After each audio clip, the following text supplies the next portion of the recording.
നേരത്തെ സാറ് സൂചിപ്പിച്ചതുപോലെ തന്നെ സാറിൻ്റെ ലീഡർഷിപ്പിൻ്റെ കീഴിൽ പോലീസ് ഡിപ്പാർട്ട്മെൻറ്റ് അവരുടെ പരമാവധി എഫേർട്സ് ഈ നാർക്കോട്ടിക്സ് എന്ന് പറയുന്ന വിപത്തിനെ നാട്ടിൽ നിന്ന് ഇല്ലാണ്ടാക്കാനുള്ള പരിശ്രമത്തിലാണ്.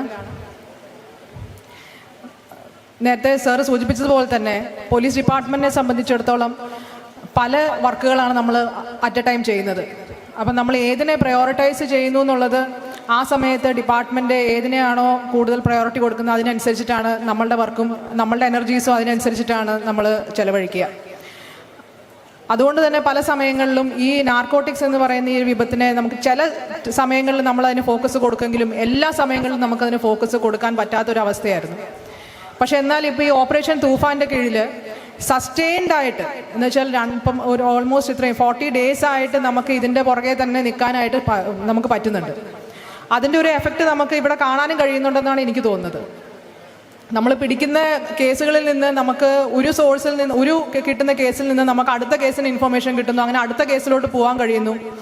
അങ്ങനെ മലപ്പുറത്തെ സംബന്ധിച്ചിടത്തോളം എനിക്ക് തോന്നുന്നു കേരളത്തിൻ്റെ ഓൾമോസ്റ്റ് ഏറ്റവും അധികം കൊമേഴ്ഷ്യൽ ക്വാണ്ടിറ്റി കേസുകൾ പിടിച്ചിരിക്കുന്നത് ഇപ്പം മലപ്പുറം ജില്ലയിലാണെന്നാണ് എനിക്ക് തോന്നുന്നത്.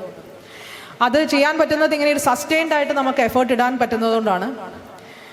ഇതിൻ്റെ ഈ ഒരു 40 ദിവസത്തിൻ്റെ ഇടയ്ക്ക് വെച്ച് ആദ്യത്തെ ഒരു 10-15 ദിവസം നമുക്ക് കുറേയും കൂടി ഈ പറഞ്ഞ പോലെ എളുപ്പത്തിൽ കേസുകൾ പിടിക്കാൻ പറ്റുന്നുണ്ടായിരുന്നു. കാരണം അത്രയധികം ഡ്രഗ്സ് നമുക്ക് ഇവിടെ നമ്മൾ നോർമലായിട്ട് നമ്മൾ സസ്പെക്ട് ചെയ്യുന്ന ആൾക്കാരുടെ അടുത്ത് നിന്ന് നമുക്ക് കിട്ടുന്നുണ്ടായിരുന്നു. പക്ഷെ ഒരു പോയിന്റ് കഴിഞ്ഞപ്പോൾ നമുക്ക് തോന്നി ഇത് കിട്ടുന്നതിൽ കുറവാണ്. നമുക്ക് പല റെയ്ഡുകൾ നടത്തുന്നു, നമ്മൾ വിചാരിക്കുന്ന ആൾക്കാരുടെ അടുത്ത് നിന്നും നാർക്കോട്ടിക്സ് കിട്ടുന്നില്ല. അപ്പോൾ നമ്മൾ കരുതി ഓക്കെ ഒരു പരിധി വരെ ഇതിനൊരു തട വീണ് കഴിഞ്ഞിരിക്കുന്നു എന്നുള്ളത്. പക്ഷേ പിന്നെ അത് കഴിഞ്ഞ് പിന്നെയും നമ്മൾ നോക്കുമ്പോൾ പിന്നെയും നമുക്ക് കേസുകൾ കിട്ടുകയാണ്. ഇപ്പോൾ മിനിഞ്ഞാന്ന് വരെ നമുക്കൊരു കൊമേഴ്ഷ്യൽ ക്വാണ്ടിറ്റി കേസ് ഇവിടെ പെരിന്തൽമണ്ണ വെച്ച് ഡിറ്റക്ട് ചെയ്തിട്ടുണ്ട്. അതിന് തൊട്ട് മുന്നേ കുറ്റിപ്പുറത്ത് വെച്ചിട്ടൊരു കൊമേഴ്ഷ്യൽ ക്വാണ്ടിറ്റി കേസ് നമുക്ക് കിട്ടിയിട്ടുണ്ട്. അത് ആ കുറ്റിപ്പുറത്ത് നിന്ന് കിട്ടിയ കേസിൻ്റെ ബാക്കി ഇൻഫർമേഷൻ വെച്ച് വർക്കൗട്ട് ചെയ്തിട്ടാണ് നമുക്ക് ഇന്നലെ മിനിഞ്ഞാന്ന് പെരിന്തൽമണ്ണയിൽ വെച്ചുള്ള കേസ് കിട്ടിയേക്കുന്നത്. അപ്പോൾ ഇത് നമ്മൾക്ക് മനസ്സിലാവുന്നത് എന്താണെന്ന് വെച്ച് കഴിഞ്ഞാൽ നമ്മൾ കുറേ കേസുകൾ പിടിക്കുന്നുണ്ടെങ്കിലും നമ്മൾ പോലീസ് എന്നുള്ള രീതിയിൽ നമ്മൾ അതിൻ്റെ ഒരു സപ്ലൈ സൈഡിനെയാണ് നമ്മൾ തടയിടാനായിട്ട് നമ്മൾ ശ്രമിക്കുന്നത്. എന്ന് വെച്ച് കഴിഞ്ഞാൽ ഇതിനെ കൊണ്ടുവരുന്ന ആൾക്കാർ, പക്ഷേ ഇതിൻ്റെ ഈ ഡിമാൻഡ് സൈഡുണ്ട്, ഇത് ആവശ്യപ്പെടുന്ന ആൾക്കാരുണ്ട്. അതിലൊരു തടയിടണമെങ്കിൽ സമൂഹം മൊത്തം വിചാരിച്ചാൽ മാത്രമേ നമുക്കതൊരു തടയിടാൻ കഴിയുള്ളൂ. അപ്പോൾ ആ രീതിയിൽ ഈ ഓപ്പറേഷൻ തൂഫാൻ ഡിസൈൻ ചെയ്തത് കൊണ്ട് തന്നെ നമുക്ക് ഇതിൽ വലിയ രീതിയിലുള്ള ജനകീയമായ സപ്പോർട്ടാണ് നമുക്ക് കിട്ടുന്നതും.